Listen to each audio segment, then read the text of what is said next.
দিনে 15টি বছর কাটিয়ে দিলাম, পেশার বয়স 22 বছর।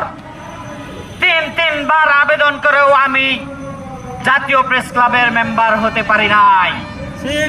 এটা বলতে আমার কোনো দ্বিধা নাই যে আমি এতটাই লজ্জিত, প্রেস ক্লাবের সামনে দিয়ে হেঁটে গেলেও আমি প্রেস ক্লাবের ভিতরে ঢুকি না।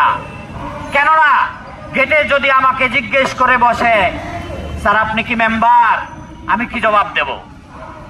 যদি আমাকে আটকে দেওয়া হয় যে না, মেম্বারদের ছাড়া কাউকে প্রবেশ করতে দেওয়া হবে না, এবং এমন ঘটনাও এখানে ঘটেছে, সদস্য ছাড়া অন্য কাউকে ঢুকতে দেওয়া হয় না, সে কারণে আজকে আমরা এখানে দাঁড়াতে বাধ্য